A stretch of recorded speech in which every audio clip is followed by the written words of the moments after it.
हम कई बार बाबा साहब को जानते हुए भी और अनजाने में भी बहुत सीमित दायरे में देखते। तो इस नाते मेरा आग्रह हमेशा रहता है कि भारत सरकार के द्वारा मात्र 750 रुपए में हिंदी में उनकी 21 वॉल्यूम की ग्रंथ श्रृंखला है। 750 रुपए कितने होते हैं आप सभी जानते हैं कि कब हम खर्च कर देते हैं पता भी नहीं लगता।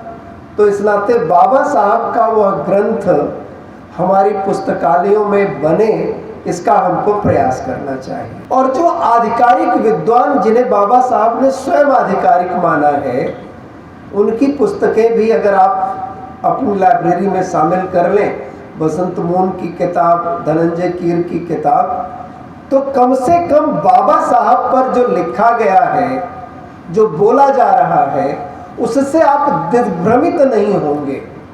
क्योंकि बाबा साहब का जो वास्तव मूल है, उसके खिलाफ एक नए बाबा साहब को पैदा करने की कोशिश होती है।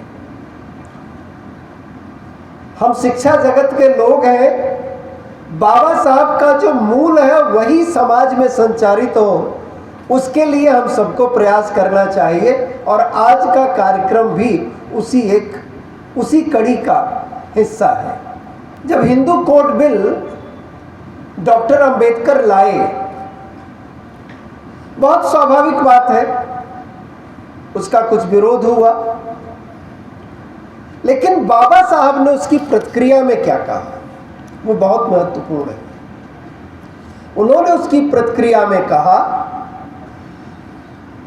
कि आगे चल करके यह भारतीय समाज, पूरा भारत, मेरे इन कृत्यों के महत्व को समझेगा और उसे लगेगा कि मैंने कितना बड़ा उपकार इस समाज के साथ किया है। इस नाते बाबा साहब किस तरह से केंद्र बिंदु बने, सामाजिक विमर्श का, राजनैतिक विमर्श का, आर्थिक विमर्श का, वो हम सबके सामने है। तो जो बाबा साहब ने कहा वह पूरी तरह से वर्तमान समय में समाज में लागू है। बाबा साहब को लेकर के तमाम भ्रांतियां फैलाई जाती हैं। ऐसी ही भ्रांति उनके मतांतर को लेकर के भी है। बाबा साहब ने 1956 में अपने जीवन के आखिरी वर्षों में लगभग 20-21 वर्ष इंतजार करने के बाद बौद्ध धर्म में शरणागत हुए। लेकिन जब वो बौद्ध धर्म में शरणागत हुए तो बाबा साहब ने अपना जो मूल चिंतन था उसके साथ कोई समझौता नहीं किया। और जो मित्र पढ़ना चाहें, वो नवयान की परंपरा है। बाबा साहब जब बौद्ध धर्म में दीक्षित हो रहे हैं, उस वक्त भी उस धार्मिक परंपरा में जो विद्यमान कुरीतियां हैं, दुरूहताएं हैं, उसको भी सुधारने की बात कर रहे हैं। यानी एक ऐसा समाज सुधारक जहां पर भी है, जिस स्थिति में भी है, समाज की चिंता कर रहा है, समाज के विकास क्रम को आगे बढ़ाने की चिंता कर रहा है। और अगर उनके मूल को हम टटोले तो दो ही बातें उनके मूल से निकल करके आती हैं।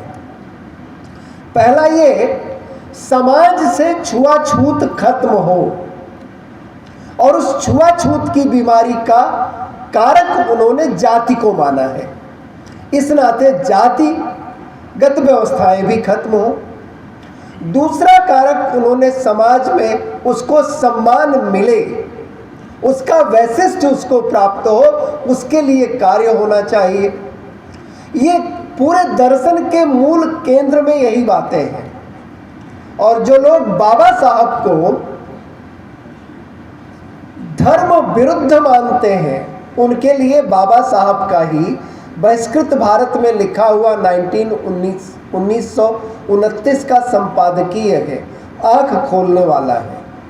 संपादकीय में लिखते हैं कि जो भारत की सनातन परंपरा है, इसकी जो सनातनता है, उसमें अगर सामाजिक बुराइयों को दूर नहीं किया गया तो उसके लिए बहुत नुकसान होने वाला है। यानी उसकी प्राचीनता को उन्होंने चुनौती नहीं दी, उसकी सनातनता को उन्होंने चुनौती नहीं दी, उसमें जो कमियां पैदा हो गई थी उसको दूर करने का प्रयास उन्होंने किया।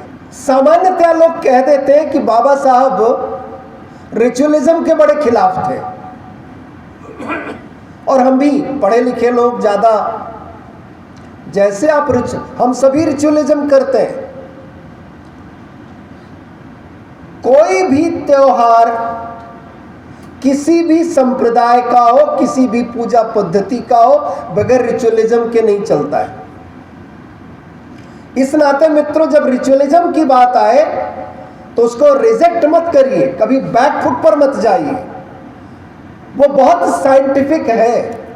हाँ, कुछ एक्सेसिव रिचुअलिज्म जरूर होते हैं, उससे हमको बचना चाहिए। और जब मैं ये बात कह रहा हूं तो बाबा साहब ने 1952 में, 1953 में श्रीलंका में बौद्ध सभा में बोलते हुए कहा था कि कोई भी धार्मिक मान्यता ऐसी नहीं जिसमें रिचुअलिज्म ना होता हो।